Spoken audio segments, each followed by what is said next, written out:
قبر تیری منتظر ہے، ہم اس کو بھول گئے ہیں۔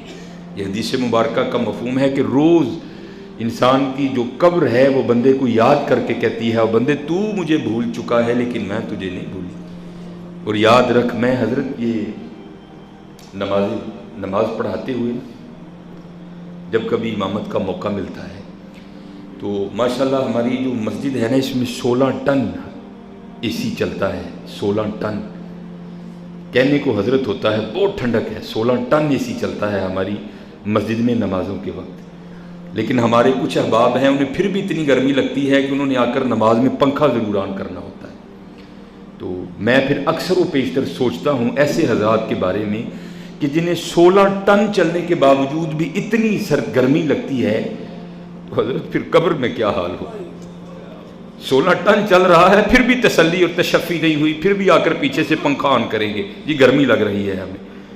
تو میری روح کانپ جاتی ہے نماز ہی میں کہ حضرت 16 ٹن سے بھی ہمیں گرمی لگ رہی ہے، 16 ٹن بھی ہماری گرمی کو دور نہیں کر سکا، حال اچھا خاصا کھلا حال ہے۔ تو حضرت کبھی سوچا کریں کہ وہ چھوٹی سی قبر جہاں 16 ٹن تو بڑی دور کی بات حضرت، وہاں تو ایک پنکھی بھی نہیں ملے گی آپ کو، وہاں کیا ہوگا۔ اس لیے آج آپ کے پاس وقت ہے۔ آج تو حضرت ہم نہا کر بھی گرمی کا توڑ کر لیتے ہیں، آج کوئی ہم ٹھنڈا مشروب پی کر بھی گرمی کا توڑ کر لیتے ہیں، اور جن صاحبوں کو اللہ نے بڑا نواز رکھا ہے وہ تو حضرت اپنے کمرے کو مری بنائے بیٹھے ہوتے ہیں۔ لیکن حضرت سوچو تب کیا ہوگا جب نہ تو کوئی ٹھنڈا مشروب ہوگا، نہ کوئی ٹن ہوگا، نہ کوئی سنگی ہوگا، اور نہ کوئی ساتھی ہوگا۔ وہاں کیا ہوگا؟ وہاں میرے اچھے اور برے اعمال ہوں گے۔ اس لیے آج میں نے کئی بار امام بہقی، امام ابن محمود سے روایت کرتے ہیں امام بہقی، اور یہ حقیقتیں ہیں حضرت۔ یہ آج جو شیطان ہے نا، الشیطان یعدکم الفقر، شیطان، اللہ فرماتے ہیں شیطان تمہیں فقر سے ڈراتا ہے، وَيَأْمُرُكُمْ بِالْفَحْشَاءِ، اور تمہیں بے حیائی کا حکم دیتا ہے۔ یہ بے حیائیاں ہی تو ہیں حضرت، شیطان نے ہمارے اندر 10,000 ہیلے ڈال رکھے ہیں، اور نہیں جی اس طرح بھی ہوگا، اے مولوی ایویں ڈراندے نے۔ اور بھائی چل مولوی کی تو چھوڑ، اللہ نے تجھے اتنی توفیق دے رکھی ہے، کبھی خود ہی کھول کر اس قرآن کو پڑھ لے، اگر تجھے مولوی کی بات کا یقین نہیں ہے کہ یہ قرآن تجھے کیا کہہ رہا۔ الہاکم التکاثر حتی زرتم المقابر، اور پیسے اور پیسے، حتی زرتم المقابر، یہاں تک کہ قبروں میں جا پہنچے۔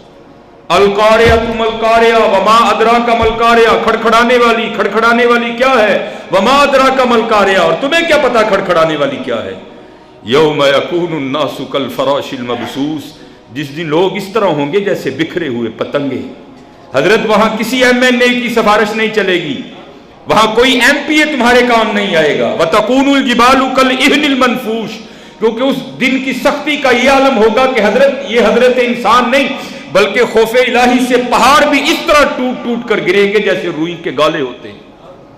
ہاں حضرت یہ کسی مولوی کی بات نہیں ہے، یہ کلام الہی ہے جو حضور نبی کریم علیہ السلام کے قلب اطہر پہ اترا ہے۔ اس لیے یہ شیطان کے ہیلے نہیں جی اسی کلے نہیں جناب، ساری دنیا خراب، جدو ہوئے گا حساب وہ تو دیکھ لیں گے۔ او بھائی وہ تو حاجی پورے کے تھانے کے ایس ایچ اے کو حساب نہیں دیکھ سکتا، اس کے سامنے بھی تیری ٹانکیں کانپتی ہیں، تو اللہ کو حساب دے لے گا تو کیسے حساب دے گا یار۔ اس لیے یہ شیطان کے ہیلے ہیں جو اس نے ہمارے دلوں میں ڈال رکھے ہیں۔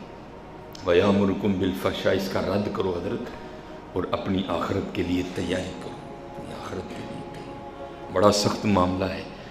حضرت عثمان غنی رضی اللہ تعالیٰ نے، جن کو حضور 2 نور عطا کر کے کہتے ہیں اگر اللہ اور دیتا تو ایک ایک کر کے سارے عثمان کو عطا کر دیتا۔ آپ کے بارے میں لکھا ہے کہ آپ قبر پر بیٹھ کر اس طرح رویا کرتے تھے کہ ریش مبارک آپ کے آنسوؤں سے تر ہو جاتی تھی، جن کے لیے حضور کہہ رہے ہیں کہ آج کے بعد عثمان پر کوئی معاملہ نہیں ہے۔ عثمان نے اللہ کے رسول کو راضی کر لیا ہے، جن کو جنت کے پرمٹ مل چکے تھے، جن کو حضور کی زبان مبارک سے جنت کے پروانے عطا ہوئے تھے۔ عشرہ مبشرہ میں تیسرا نام حضرت سیدنا عثمان غنی رضی اللہ تعالیٰ عنہ۔ جب آپ قبر پر بیٹھتے تو اس قدر زیادہ روتے کہ آپ کی داڑھی مبارک آپ کے آنسوؤں سے تر ہو جاتی۔ داماد رسول، سخیوں کے سخی۔ کسی نے پوچھا حضرت آپ اتنا کیوں روتے ہیں؟ آپ نے فرمایا آخرت کی سخت ترین گھاٹیوں میں سے سب سے پہلی گھاٹی قبر ہے، اور جو جہاں کامیاب ہو گیا وہ آگے بھی کامیاب ہو جائے گا، اس لیے میں اس کو دیکھ دیکھ کر روتا ہوں، پتہ نہیں یہاں کیا معاملہ بنے گا۔ اس لیے حضرت اسی کلے نہیں جناب، ساری دنیا خراب، خدا کا واسطہ چھوڑ دو ان باتوں کو اور اللہ کے رسول سے لو لگاؤ۔ ابن محمود سے امام بیکی روایت کرتے ہیں کہ یہ حج کے ایام چل رہے ہیں، کہتے ہیں حج ہی کے ایام تھے اور میں حضرت عبداللہ ابن عباس رضی اللہ تعالیٰ عنہ مفسر قرآن، حضور نبی کریم علیہ السلام کے اخی، آپ کے چچا کے بیٹے حضرت عبداللہ ابن عباس رضی اللہ تعالیٰ عنہ، کہتے میں آپ کی خدمت میں بیٹھا تھا تو دو شخص آئے اور ان کے ساتھ ایک مردہ جسم بھی تھا۔ آ کر عرض کرنے لگے حضرت ہم حج کے ارادے سے مکہ کی طرف روانہ ہوئے اور ہمارا یہ دوست راستے میں انتقال کر گیا۔ ہم نے اس پر نماز جنازہ پڑھی اور نماز جنازہ پڑھنے کے بعد دفنانے کی نیت سے ہم جب قبر کھودی نا اس کے لیے تو کیا دیکھا اس کی قبر میں ایک سیاہ رنگ کا مہیب سانپ ہے۔ اسی ویکھ لیں گے، تو کیا دیکھے گا بھائی، تو کیا دیکھے گا؟ کہتے ہیں ہم نے اس قبر پر مٹی ڈال دی، پھر دوسری قبر کھودی، جب اس کو رکھنے لگے تو دیکھا اس میں بھی سیاہ رنگ کا مہیب سانپ موجود ہے، ہم نے اس پر بھی مٹی ڈالی، ایک اور قبر کھودی، اس میں بھی سانپ موجود۔ جب ہمیں سمجھ نہیں آئی تو ہم اس کو مکہ اپنے ساتھ ہی لے آئے ہیں۔ آپ حضور نبی کریم علیہ السلام کے مبارک خاندان سے تعلق رکھتے ہیں، آپ ہماری رہنمائی فرمائیں ہم کیا کریں؟ آپ نے فرمایا اگر اس کو دفنانے کی نیت سے ساری روئے زمین بھی کھود ڈالو گے تو اس سانپ کو ہر جگہ موجود پاؤ گے، اس لیے جا کر اس کو سانپ ہی کے ساتھ دفنا دو۔ وہ کہتے ہیں ہم نے جا کر جب قبر کھود دی تو واقعتاً مکہ مکرمہ میں بھی قبر میں وہ سانپ موجود تھا۔ کہتے ہم نے اس کو جیسے ہی رکھا وہ سانپ آ کر اس کے جسم سے لپٹ گیا، ہم نے جلدی جلدی اس کی قبر پہ مٹی ڈال دی۔ اب ابن محمود کہتے ہیں کہ حج کرنے کے بعد میں حقیقت حال جاننے کے لیے گیا پیچھے، جب میں نے جا کر اس کے اہل خانہ کو یہ ہم نے خبر دی نا کہ تیرا جو خاوند ہے وہ انتقال کر گیا، اس نے انا للہ و انا الیہ راجعون پڑھا۔ اب ہم نے اس کو دوسرا معاملہ بھی بتایا اور بتایا اب تو بتا کہ حقیقت حال کیا ہے، تو کہنے لگی میرا جو خاوند جس کے انتقال کی خبر تم مجھے دے رہے ہو اور اس حادثے کے بارے میں بھی بتا رہے ہو، یہ آٹے کا تاجر تھا اور میں اس کو منع بھی کیا کرتی تھی لیکن یہ پھر بھی آٹے میں بورا ملایا کرتا تھا۔ آپ نے فرمایا اس کا وہ برا عمل سانپ کی شکل میں اس کی قبر میں اس کا منتظر بیٹھا تھا۔ ہاں حضرت اسی کلے نہیں جناب، ساری دنیا خراب، بڑا اوکھا معاملہ ہے حضرت، بڑا اوکھا معاملہ ہے، لیکن آج صاحب نے کھلے رہا حضرت منا اپنے اللہ نے تینوں اتنے منا نہیں تے بھیجا ہے، اج صاحب نے کھلے راہ بھی نے اے ٹوک نوکھڑے ٹکنے نہیں، اے بار بار نہیں موقع ملنا چلیا نہ اس موقع نو ضائع کر، ٹر پئیے تے منزلہ مک جاون کار بیٹھے اندے پینڈے مک رہے۔ اس لیے حضرت یہ اللہ ہمیں ہر جمعہ ایک موقع عطا کرتا ہے، مجھے بھی اور آپ کو بھی، کہ اپنی اصلاح کرو، خود کو بدلو، خود میں تبدیلی لاؤ۔